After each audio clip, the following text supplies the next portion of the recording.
هغه وایي چې څه کاري هغه بریبې. د محقق زوی باکر په خپل کور کې ووژل شو.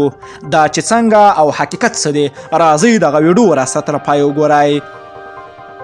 د افغانستان خلکو د اسلامي وحدت ګوند د مشر محمد محقق زوی باکر محقق په خپل کور کې په ډزو وژل شوی دی. د محقق سکرټر سکندر د رسنیو ته ویلي محمد باکر محقق د خپل یو بل ورور لخوا چې رواني ستونزه یې درلودله وژل شوی ده. سکندر وای باکر محقق تیره شپه د خپل ورور حسین محقق لخوا د خوب په حالات کې په سر ویشتل شوی ده. سرچینه زیاتوي چې برید کوونکی چې رواني حالات ښه نه دی په ډزو کې 7 ساتونکي هم ټپیان کړي دي. ویل کېږي له دې پیښې وروسته برید کوونکی حسین محقق هم په مقابلو ډزو کې په پښه ویشتل شوی ده او روغتون ته لیږدول شوی ده.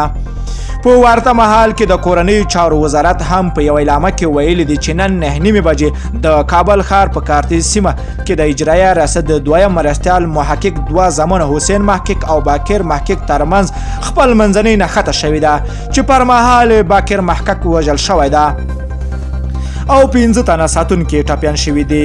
یاد وزارت ویلي چې خپل حسین محقق هم ټپي دی او دا مهال ټپیان ټول د ملي امنیت روغتون ته لیږدول شوي دي. امنیتي چارواکي وایي د پیښې سیمې ته پولیس عجل رسېدلی دي او قضیه د تعقیب لاندې ده. د پیښې په اړه که څه هم په واضح ډول څه نه دي ویل شوي چې ولې وژل شوی، خو امنیتي مسؤلین وایي په اړه یې څېړنې روانې دي او ژر به د دې پیښې په اړه کره جزئیات رسنیو سره شریک کړي. د افغانستان خلکو د اسلامي وحدت ګوند د مشر محمد محقق هم تر اوسه په دې اړه رسنیو ته څه نه دي ویلي. که چېرته مو ویډیو خوښه شوی نو لایک او شیر کړئ. که غواړئ له تازه او دقیقو معلوماتو خبر شئ نو د لمر پریس یوټیوب چینل حتما د سره سبسکرایب کړئ. نور مو په پاک رب سپارم. الله مل شاخ وخت درته غواړم.